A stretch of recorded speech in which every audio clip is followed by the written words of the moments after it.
श्री स्वामी समर्थ. नमस्कार स्वामी भक्तांनो, तुम्हीही बऱ्याच दिवसापासून मंत्र ऐकत आहात, पण तरीही तुम्हाला अजून धनलाभ झाला नाही. तुम्ही मनातून निराश होत चालला आहात. तुम्हाला असे वाटते, स्वामी महाराजांची कृपा माझ्यावर आणि माझ्या परिवारावर होत नाही. तर प्रिय भक्तांनो, आता काळजी करू नका.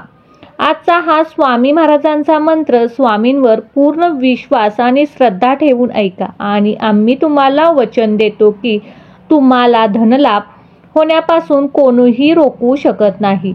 भक्तांनो, स्वामी महाराजांचा हा मंत्र खूप शक्तिशाली आहे, चमत्कारिक आहे. आजपासून अनेक भक्तांनी या मंत्राची खूप सारी धनसंपत्ती मिळवली आहे. त्यामुळे भक्तांनो, आता ही संधी हातची जाऊ देऊ नका. तुम्हीही खऱ्या मनाने हा चमत्कारिक मंत्र तुमच्या मोबाईलवर लावून ठेवा आणि शेवटपर्यंत ऐकत राहा. असे केल्याने तुमच्या आयुष्यात चमत्कार घडून आले आणि मग स्वामी महाराजांच्या आशीर्वादाने तुमच्या आयुष्यात धनसंपत्ती येत राहील. तुम्ही खूप कमी कालावधीत धनसंपत्तीचे मालक व्हाल. तुमच्या सर्व इच्छा या मंत्राने पूर्ण होतील. लाखो स्वामी भक्त स्वामी महाराजांच्या या मंत्राचा जप करतात, स्वामी सेवा करतात. स्वामी महाराजांचे असे काही मंत्र आहेत जे कोणत्याही गरीबाला श्रीमंत करू शकतात. म्हणूनच भक्तांनो, आजच्या या व्हिडिओच्या माध्यमातून आज आम्ही तुम्हाला स्वामींचा एक चमत्कारिक शक्तिशाली मंत्र घेऊन आलो आहे. तुमच्या मनातील इच्छा पूर्ण होऊ शकते. प्रिय भक्तांनो, या मंत्राला स्वामी लवकर प्रसन्न होतात. या मंत्राने धनसंपत्ती खूप लवकर आकर्षित होते. जो भक्त खऱ्या मनाने श्रद्धेने 1008 वेळा हा मंत्र ऐकेल त्याची इच्छा नक्कीच पूर्ण होईल. अजूनही बऱ्याच जणांना मंत्राची शक्ती माहीत नाही. त्यामुळे जे अजूनही आर्थिक संकटात सापडले आहेत, अनेकांना नकारात्मक शक्तीने ग्रासले आहे. या मंत्राच्या चमत्कारिक शक्तिशाली प्रभावाने सर्व अडथळे दूर होणार आहेत. भक्तांनो, जर तुम्हाला तुमच्या दुःखी जीवनात अमाप संपत्ती लाखो रुपये कमवण्याची इच्छा असेल तर तुम्ही लवकरात तुमच्या वेळेनुसार हा मंत्र ऐकत राहा. भक्तांनो, तुम्ही फक्त स्वामींवरती विश्वास ठेवून या मंत्राचा जप करा, ऐकत राहा. असे केल्याने तुम्ही कल्पनाही करू शकणार नाही इतकी धनसंपत्ती तुम्हाला मिळेल. कारण खूप सारी धनसंपत्ती मिळवण्यासाठी शक्तिशाली शक्ती या मंत्रामध्ये आहे. हा मंत्र ऐकताच तुमची जी काही विनंती आहे ती कमेंटमध्ये टाईप करा आणि तुमची इच्छा नक्की स्वामींपर्यंत पोहोचेल. स्वामींच्या आशीर्वादाने तुमच्या सर्व इच्छा लवकर पूर्ण होऊ लागतील. भक्तांनो, स्वामींना प्रार्थना करा. घरातील गरिबी कायमची दूर होऊन दे. घरात सुख समृद्धी प्रवेश करून दे. ज्यांच्या पाठीशी स्वामी समर्थांचा आशीर्वाद आहे त्यांची दुःखे संकटे लवकर दूर होतात. तुमच्याही जीवनात गरिबी कायमची दूर होईल. आणि भक्तांनो, ही संधी हातची जाऊन देऊ नका. चमत्कार अनुभवण्यासाठी हा मंत्र शेवटपर्यंत ऐकत राहा. चला तर प्रेमळ स्वामी भक्तांनो, आजच्या या चमत्कारिक मंत्राला सुरुवात करूया. ब्रह्मांड नायक श्री स्वामी समर्थाय नमः. ब्रह्मांड नायक श्री स्वामी समर्थाय नमः. ब्रह्मांड नायक श्री स्वामी समर्थाय नमः. ब्रह्मांड नायक श्री स्वामी समर्थाय नमः. ब्रह्मांड नायक श्री स्वामी समर्थाय नमः. ब्रह्मांड नायक श्री स्वामी समर्थाय नमः. ब्रह्मांड नायक श्री स्वामी समर्थाय नमः. ब्रह्मांड नायक श्री स्वामी समर्थाय नमः.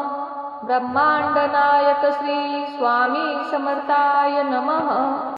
ब्रह्मांड नायक श्री स्वामी समर्थाय नमः. ब्रह्मांड नायक श्री स्वामी समर्थाय नमः.